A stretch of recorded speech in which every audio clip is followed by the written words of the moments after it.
Hi friends, welcome back to my channel. ಇವತ್ತು ನಿಮಗೆ ಒಂದು ಸ್ಪೆಷಲ್ ರೆಸಿಪಿ ಹೇಳ್ತಾ ಇದ್ದೀನಿ. ಏನು ಗೊತ್ತಾ, ಈ ಬಾಳೆಹಣ್ಣನ್ನು ಗೊನೆಯಲ್ಲಿ ಬರುತ್ತಲ್ಲ ಹೂವು, ಅದರ ರೆಸಿಪಿ ಹೇಗೆ ಕ್ಲೀನ್ ಮಾಡೋದು ಅಂತ ನೋಡೋಣ. ಈ ರೀತಿ ಕೆಟ್ಟೋಗಿರೋದನ್ನೆಲ್ಲ ಮೇಲ್ಗಡೆ ಎಲ್ಲ ಇರೋದನ್ನೆಲ್ಲ ತೆಗಿತಾ ಇದ್ದೀನಿ. ಮತ್ತು ಒಂದು 2 ಲೇಯರು ಫುಲ್ ಈ ರೀತಿ ಫ್ಲವರ್ ತೆಗೆದ್ಬಿಟ್ಟು ಅದರೊಳಗಡೆ ಇರೋ ಫ್ಲವರ್ಸ್ನೆಲ್ಲ ತಗೊತಾ ಇದ್ದೀನಿ.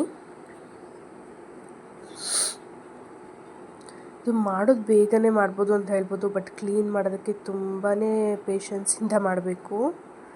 ನೋಡಿ, ಈ ರೀತಿ ಕಡ್ಡಿ ಬರುತ್ತೆ, ಮಧ್ಯ ಒಂದು ಕಡ್ಡಿ ಬರುತ್ತೆ, ಅದು ಸ್ವಲ್ಪ ಹಾರ್ಡ್ ಇರುತ್ತೆ. ಅದನ್ನು ಎಳ್ಕೊಂಡ್ರೆ ಮತ್ತೆ ಒಂದು ಕ್ಯಾಪ್ ರೀತಿ ಇರುತ್ತೆ, ಅದನ್ನು ತೆಗಿಬೇಕಾಗತ್ತೆ. ಇದನ್ನು ಹಾಕೋದ್ರಿಂದ ಡೈಜೆಷನ್ ಆಗಲ್ಲ, ಹಾಗಾಗಿ ಇದನ್ನು ತಕ್ಕೊತಾ ಇರೋದು. ಮತ್ತು ಈ ಹೂವನ್ನ ತಿಂದರೆ ಏನು ಯೂಸಸ್ ಅಂದರೆ ಐರನ್ನು, ಕ್ಯಾಲ್ಶಿಯಮ್ಮು, ಮತ್ತು ಲೇಡೀಸ್ಗೆ ಪೀರಿಯಡ್ಸ್ ಪ್ರಾಬ್ಲಮ್ಸು ಅದೆಲ್ಲ ಕಡಿಮೆ ಆಗುತ್ತೆ. ಅಟ್ಲೀಸ್ಟ್ ಮಂತ್ಲಿ ಟ್ವೈಸ್ ಆದರೂ ತಿನ್ನಲೇಬೇಕಂತೆ. ಈ ರೀತಿ ಸಣ್ಣದಾಗಿ ಹಚ್ಕೊಂಡು ನೀರಲ್ಲಿ ಹಾಕ್ಕೋಬೇಕು. ಇದನ್ನು ಹಾಗೆ ಇಟ್ಟರೆ ಬಾಳೆಹಣ್ಣು ಆಗಿರೋದ್ರಿಂದ ಎಲ್ಲ ಬ್ಲ್ಯಾಕ್ ಆಗಿಬಿಡುತ್ತೆ. ನೀರಲ್ಲಿ ಹಾಕಿದ್ರೂ ಸ್ವಲ್ಪ ಆಗುತ್ತೆ, ಬಟ್ ಜಾಸ್ತಿ ಆಗಲ್ಲ.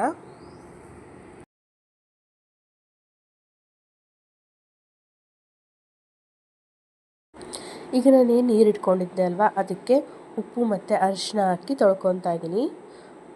ವಾಶ್ ಮಾಡಿಕೊಂಡು ಇದನ್ನು ಬಸ್ದು ಕೂಡ ಇಡ್ತೀನಿ. ಈಗ ಒಂದು ಕುಕ್ಕರ್ ಇಟ್ಕೊಂಡು ಅದಕ್ಕೆ ಒಂದು 4 ಸ್ಪೂನಷ್ಟು ಎಣ್ಣೆ, ಉದ್ದಿನಬೇಳೆ ಮತ್ತು ಕಡಲೆಬೇಳೆ ಹಾಕ್ಕೊತಾ ಇದ್ದೀನಿ.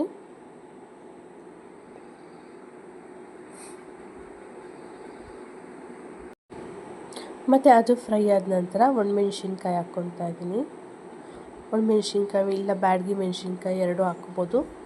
ಮತ್ತು ಅದಕ್ಕೆ ಈರುಳ್ಳಿ ಹಾಕ್ಕೊತಾ ಇದ್ದೀನಿ. ಈರುಳ್ಳಿ ಕೂಡ ಚೆನ್ನಾಗಿ ಎಣ್ಣೆಯಲ್ಲಿ ಫ್ರೈ ಮಾಡಬೇಕು. ಬೇಗ ಬೇಯಬೇಕಂದ್ರೆ ಸ್ವಲ್ಪ ಉಪ್ಪು ಹಾಕ್ಕೊಂಡ್ರೆ ಬೇಗ ಈರುಳ್ಳಿ ಕೂಡ ಬೇಯುತ್ತೆ. ಈಗ ಈರುಳ್ಳಿ ಬೆಂದಿದ ನಂತರ, ಫ್ರೈ ಆಗಿದ ನಂತರ, ನಾನೇನು ಹೂವು ಹಚ್ಚಿಟ್ಕೊಂಡಿದ್ನಲ್ಲ ಅದನ್ನು ಕೂಡ ಹಾಕ್ಕೊಂಡು ಚೆನ್ನಾಗಿ ಎಣ್ಣೆಯಲ್ಲಿ ಫ್ರೈ ಮಾಡ್ಕೋಬೇಕು.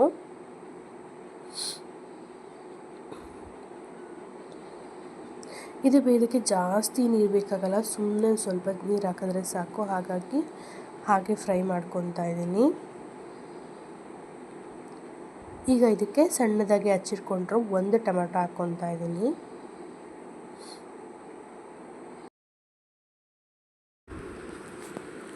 ಈಗ ಇದಕ್ಕೆ 1 ಸ್ಪೂನು ಖಾರದ ಪುಡಿ, 1/4 ಸ್ಪೂನು ಚಕ್ಕೆ ಲವಂಗದ ಪುಡಿ, ಮತ್ತು 1/4 ಸ್ಪೂನು ಧನಿಯಾ ಪುಡಿ, ಇಷ್ಟನ್ನು ಹಾಕಿ ಚೆನ್ನಾಗಿ ಫ್ರೈ ಮಾಡ್ಕೊತಾ ಇದ್ದೀನಿ. ಇದು ಹಸಿ ವಾಸನೆ ಹೋಗಬೇಕು.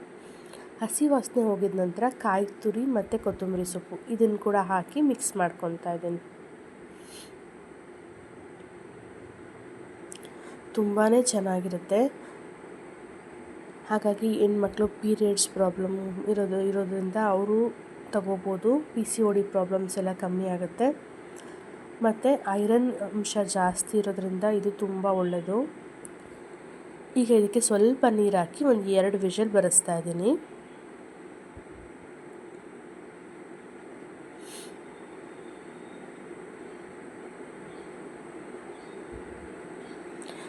ನೋಡಿ, ಈಗ 2 ವಿಷಲ್ ಬಂತು. ಹೀಗಾಗಿದೆ ಅಲ್ವಾ ಪಲ್ಯ, ತುಂಬಾ ಚೆನ್ನಾಗಿತ್ತು. ಈಗ ಇದಕ್ಕೆ ತೆಗೆದ್ಮೇಲೆ ಒಂದು ಸ್ವಲ್ಪ ಹುಣಸೆ ಹುಳಿನ ಹಾಕ್ಕೊತಾ ಇದ್ದೀನಿ.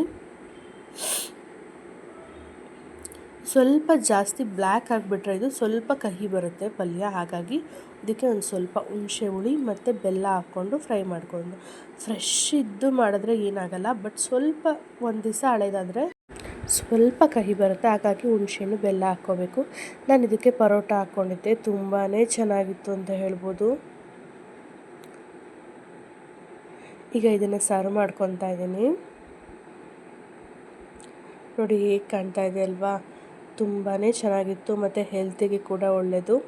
ಹಾಗಾಗಿ ಒಂದ್ಸಲಿ ಶೇರ್ ಮಾಡಿ, ನೀವು ಕೂಡ ಟ್ರೈ ಮಾಡಿ, ಟೇಸ್ಟ್ ಮಾಡಿ, ಓಕೆನಾ? ಈಗ ಟೇಸ್ಟ್ ಮಾಡೋಣ.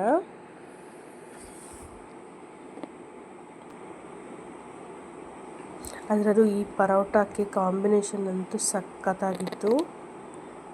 ಪ್ಲೀಸ್ ನೀವು ಕೂಡ ಟ್ರೈ ಮಾಡಿ, ಹೇಗಿತ್ತು ಅಂತ ಕಮೆಂಟ್ ಮಾಡಿ. ಈ ವಿಡಿಯೋ ಇಷ್ಟ ಆಗಿದರೆ ಲೈಕ್ ಮಾಡಿ, ಶೇರ್ ಮಾಡಿ, ಹಾಗೆ ಸಬ್ಸ್ಕ್ರೈಬ್ ಮಾಡಿ. ಪ್ಲೀಸ್ ಇನ್ನೂ ಸಬ್ಸ್ಕ್ರೈಬ್ ಮಾಡಿದ್ರೆ ಸಬ್ಸ್ಕ್ರೈಬ್ ಮಾಡಿ ನೋಡಿ. Thank you.